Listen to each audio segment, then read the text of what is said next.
Chapter 1. Jesse Oliver Aarons, Jr. Barum, barum, barum, barippity, barippity, barippity, barippity. Good. His dad had the pickup going. He could get up now. Jess slid out of bed and into his overalls. He didn't worry about a shirt, because once he began running, he would be hot as popping grease, even if the morning air was chill. Or shoes, because the bottoms of his feet were by now as tough as his worn-out sneakers. "Where you going, Jess?" Maybelle lifted herself up sleepily from the double bed where she and Joyce Ann slept. "Shh," he warned. The walls were thin. Mama would be mad as flies in a fruit jar if they woke her up this time of day. He patted Maybelle's hair and yanked the twisted sheet up to her small chin. "Just over the cow field," he whispered. Maybelle smiled and snuggled down under the sheet. "Gonna run?"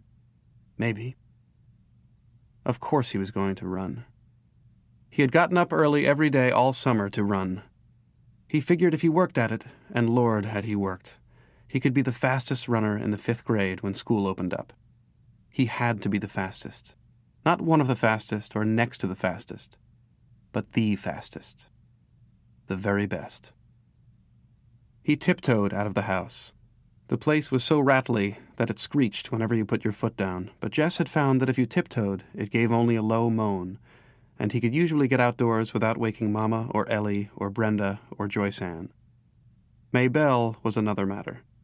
She was going on 7, and she worshipped him, which was okay sometimes.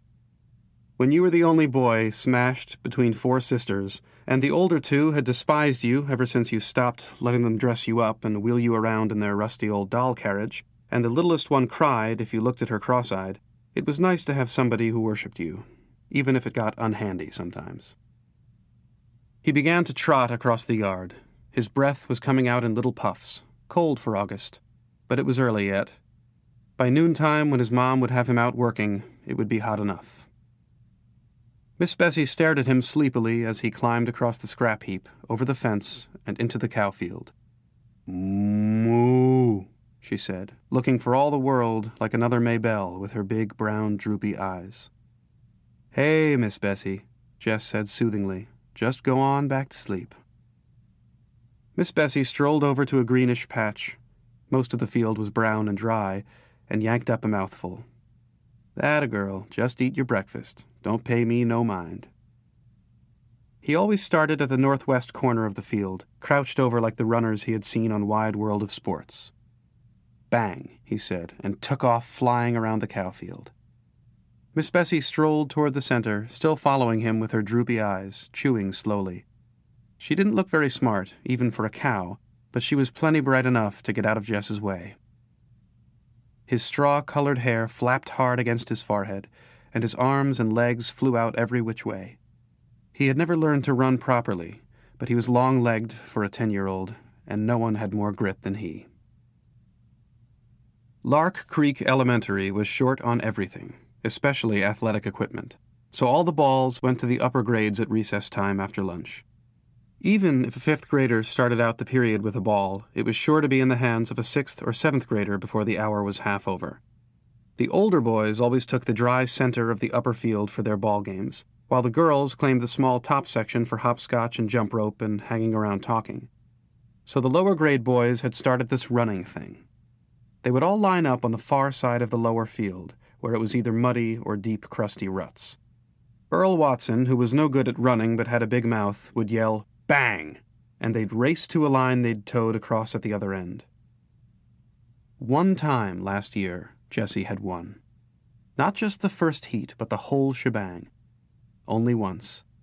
But it had put into his mouth a taste for winning. Ever since he'd been in 1st grade, he'd been that crazy little kid that draws all the time. But one day, April the 22nd, a drizzly Monday it had been, he ran ahead of them all, the red mud slooshing up through the holes in the bottom of his sneakers. For the rest of that day, and until after lunch on the next, he had been the fastest kid in the 3rd, 4th, and 5th grades, and he only a 4th grader. On Tuesday, Wayne Pettis had won again, as usual, but this year, Wayne Pettis would be in the 6th grade. He'd play football until Christmas, and baseball until June with the rest of the big guys. anybody had a chance to be the fastest runner. And by Miss Bessie, this year it was going to be Jesse Oliver Aarons, Jr. Jess pumped his arms harder and bent his head for the distant fence. He could hear the third-grade boys screaming him on. They would follow him around like a country music star, and Maybelle would pop her buttons. Her brother was the fastest, the best. That ought to give the rest of the first grade something to chew their cuds on. Even his dad would be proud. Jess rounded the corner. He couldn't keep going quite so fast, but he continued running for a while. It would build him up. Maybelle would tell Daddy, so it wouldn't look as though he, Jess, was a bragger. Maybe Dad would be so proud he'd forget all about how tired he was from the long drive back and forth to Washington and the digging and hauling all day. He would get right down on the floor and wrestle, the way they used to. Old Dad would be surprised at how strong he'd gotten in the last couple of years. His body was begging him to quit, but Jess pushed it on. He had to let that puny chest of his know who was boss. "Jess!" It was Maybelle yelling from the other side of the scrap heap. "Mama says you gotta come in and eat now. Leave the milking till later." Oh, crud. He'd run too long. Now everyone would know he'd been out and start in on him. "Yeah, okay." He turned, still running, and headed for the scrap heap. Without breaking his rhythm, he climbed over the fence, scrambled across the scrap heap, thumped Maybelle on the head, ow, and trotted on to the house. "Well, look at the big Olympic star," said Ellie, banging 2 cups onto the table so that the strong black coffee sloshed out. "Sweating like a knock-kneed mule." Jess pushed his damp hair out of his face and plunked down on the wooden bench. He dumped 2 spoonfuls of sugar into his cup and slurped to keep the hot coffee from scalding his mouth. "Ooh, Mama, he stinks." Brenda pinched her nose with her pinky crooked delicately. "Make him wash." "Get over here to the sink and wash yourself," his mother said without raising her eyes from the stove. "And step on it. These grits are scorching the bottom of the pot already." "Mama, not again," Brenda whined. Lord, he was tired. There wasn't a muscle in his body that didn't ache. "You heard what Mama said," Ellie yelled at his back. "I can't stand it, Mama," Brenda again. "Make him get his smelly self off this bench." Jess put his cheek down on the bare wood of the tabletop. "Jessie," his mother was looking now.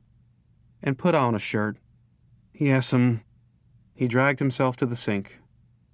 The water he flipped on his face and up his arms pricked like ice. His hot skin crawled under the cold drops. Maybelle was standing in the kitchen door watching him. "Get me a shirt, Maybelle?" She looked as if her mouth was set to say no, but instead she said, "You shouldn't have ought to beat me in the head," and went off obediently to fetch his T-shirt. Good old Maybelle. Joyce Ann would have been screaming yet from that little tap. 4-year-olds were a pure pain. "I got plenty of chores needs doing around here this morning," his mother announced as they were finishing the grits and red gravy. His mother was from Georgia and still cooked like it. "Oh, Mama," Ellie and Brenda squawked in concert. Those girls could get out of work faster than grasshoppers could slip through your fingers. "Mama, you promised me and Brenda we could go to Millsburg for school shopping." "You ain't got no money for school shopping." "Mama, we're just going to look around." Lord, he wished Brenda would stop whining so. "Christmas! You don't want us to have no fun at all." "Any fun," Ellie corrected her primly. "Oh, shut up." Ellie ignored her. "Miss Timmons is coming by to pick us up. I told Lolly Sunday you said it was okay. I feel dumb calling her and saying you changed your mind." "Oh, all right. But I ain't got no money to give you." "Any money," something whispered inside Jess's head.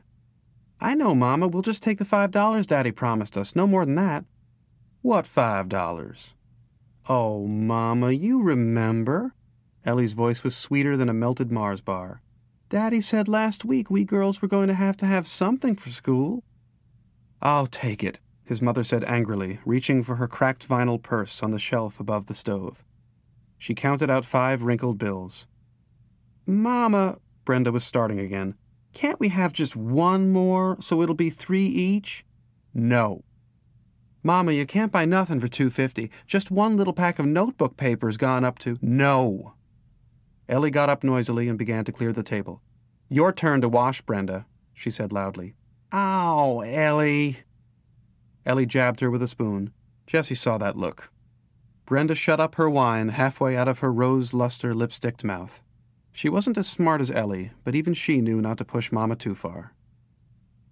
Which left Jess to do the work as usual.